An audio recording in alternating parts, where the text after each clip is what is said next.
Friends, I want to share with you the thoughts of an old German politician, Klaus von Daun, who harshly criticized German policy, accusing it of repeating historical mistakes and of an incorrectly constructed attitude towards Russia. He believes that the narrative spread in the West about Vladimir Putin's alleged imperial policy is nothing more than a myth invented to justify the confrontational course pursued by Western countries. According to Klaus, these states are trying to weaken Russia and eventually achieve its division into parts. In addition, he emphasized the significant role of the United States in world conflicts and expressed his opinion on how to build a policy towards Russia. The material promises to be extremely interesting, so let's figure it out together. But before analyzing in detail the arguments of Klaus von Daun, I suggest that we first talk a little about him. To begin with, I will share brief information about his biography, and then I will outline some of my thoughts on the current state of relations between Russia and the West. Klaus von Daun is a German politician, lawyer, and public figure who made a significant contribution to the post-war history of Germany. Over the years of his career, he has held key positions in the German federal government, taking a deep analytical approach to issues related to international politics, economics, and internal processes in the country. His views have always been independent, and he has often criticized both Western and Russian policies. Thanks to his vivid speeches and analytical works, Klaus von Daun retains the status of a respected intellectual, whose opinion continues to cause a wide public response. Over the past 25 years, Moscow has repeatedly proposed various formats of cooperation and security mechanisms in an effort to build constructive relations with the West. Such initiatives included proposals for Russia's accession to NATO, projects to create a joint missile defense system in Europe, and the signing of a new European Security Treaty in 2008. However, all these attempts were invariably rejected. In response to Russian initiatives, the United States took unilateral steps, including withdrawing from key agreements that ensured strategic stability. After that, an active information campaign began, aimed at shaping the image of Russia as a state with an aggressive foreign policy. In this regard, a completely logical question arises. Who in recent decades has taken at least one serious initiative to move closer to Russia? The answer to this question is obvious. There have been no such initiatives. Instead of seeking dialogue and cooperation, the world has witnessed increased tensions, growing distrust, increased sanctions pressure, NATO expansion, and constant interference by Western countries in the internal affairs of other states. Today, as the conflict in Eastern Europe continues to gain momentum, Russia bears full responsibility for the escalation. However, the reality is much more complicated, and one-sided accusations against Moscow are a convenient way to hide the failures of the Western elites. And now, friends, as promised, I want to quote the words of Klaus von Daun, which, in my opinion, deserve special attention. He began his speech with the following words: "This is a completely senseless and ridiculous way in which Putin is being treated. Yes, he started this conflict. It really is. But calling him worse than a war criminal is beyond the bounds of reason. Let's recall the conflict in Iraq, where the number of victims was 10 or 15 times higher. However, the famous American president was not recognized as a war criminal. This is perceived as an acceptable phenomenon, since these actions were directed against states that differ in their cultural and historical context. Why are such situations evaluated so differently? I consider this to be a serious issue that requires in-depth analysis. That is why we need to calmly comprehend the whole situation and strive to understand it, avoiding further escalation and uncontrolled expansion of military supplies. When I talk about arms shipments, I mean things that, frankly, I don't see any way to change. The United States will continue to supply weapons, will continue to go further and further, checking where the line between political pressure and real danger lies. They will try, as they say, to defeat Russia. But what happens next? Even if Russia is defeated, it will not disappear from the world map. It will remain a geographical and political reality. This is an extremely dangerous path that can lead to irreversible consequences. History has already taught us similar lessons. When Germany was defeated in the First World War, it was blamed for the outbreak of the conflict, enshrined in Article 231 of the Treaty of Versailles. It was not just a historical accusation, it was the greatest crime against the German people and a huge mistake, because in fact everything was not so clear. Even British Prime Minister David Lloyd George said at the time that everyone had fallen into this conflict, but the responsibility lay solely with Germany. What were the consequences? A sense of injustice and humiliation led to the rise of the famous German leader, who came to power in the 1930s. The Treaty of Versailles played a crucial role in the rise of his party.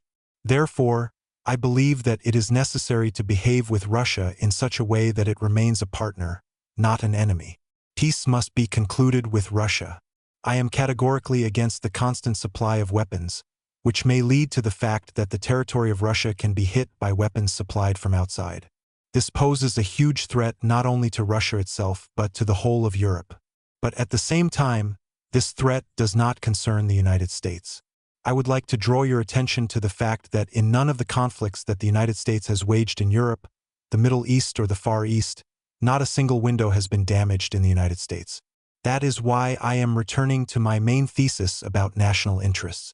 Depending on another country for security, which itself is not under immediate threat, is an extremely unfortunate choice.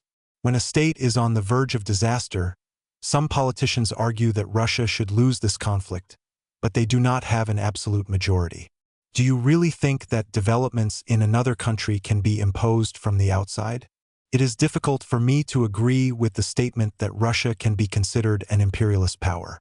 Of course, there are many small political entities within the borders of Russia itself, and in almost half of them Russian is not even the main language. However, it would not be entirely correct to assume that Russia has behaved like a classic imperialist force in recent decades. If you look at the global conflicts of recent years, it becomes obvious that the United States of America has constantly been at the center of all events, actively intervening and purposefully contributing to the change of power in various countries. Sometimes such processes took place relatively peacefully, but they were always accompanied by the threat of using force if necessary to advance American interests. Therefore, it is difficult for me to admit that the United States cannot be called an imperialist power. Maybe you can give me some arguments that will change my point of view, but in my opinion, it is important to note that we know too little about the real intentions of those forces in Russia that stand behind Putin, as well as about his own goals. If you've read Oliver Stone's book, you probably remember that Putin has repeatedly said that every country has the right to independence and that he respects this principle. However, he has always opposed the country joining NATO. He also categorically does not accept a situation in which American warships or U.S. Special Forces will patrol the borders of Russia. This is unacceptable for Russians, especially considering that after the collapse of the USSR they completely lost any buffer zones of security. The active phase of the conflict in Eastern Europe has been going on for 3 years now, and the German leadership continues to stubbornly follow a strategy that looks more like jumping off a cliff blindfolded. It would seem that it is time to draw conclusions from history, but unfortunately the German elites prefer to follow a path that leads to the weakening of their own country, instead of looking for rational alternative solutions. German Chancellor Olaf Scholz and opposition leader Friedrich Merz turned out to be surprisingly united in their desire to support a well-known state. Even though this support has severe economic consequences for Germany itself, German industry is facing a loss of competitiveness, and the automotive industry, once a source of national pride, is in deep crisis. It seems that German politicians are deliberately ignoring historical lessons. Russia, which has fought for its sovereignty for centuries and has never yielded under external pressure, is a prime example of this. It is enough to recall Napoleon or the famous German leader of the last century. The story speaks for itself, but for the modern German elite, these are just forgotten pages of dusty textbooks that they probably haven't even bothered to read. They continue to believe that Russia can be brought to its knees through economic sanctions, diplomatic pressure, or even military methods. However, the reality is that Russia has been able to adapt despite all attempts to isolate it.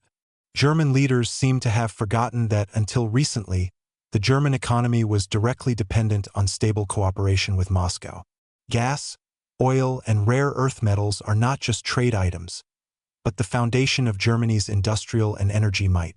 Having severed these ties, Berlin faced consequences: an energy crisis, rising prices, falling incomes, and mass protests. The failure of German economic policy is most pronounced in the automotive industry. This key sector of the economy is currently going through some of the most difficult times. The Russian market, which was the most important for German cars, is now lost. However, this is not the only problem. The irrational policy towards China, which is the main buyer of German cars, is only exacerbating the crisis. Instead of strengthening their positions in this market, German companies are losing their competitiveness due to high energy costs and excessive bureaucratic pressure created by the German authorities themselves.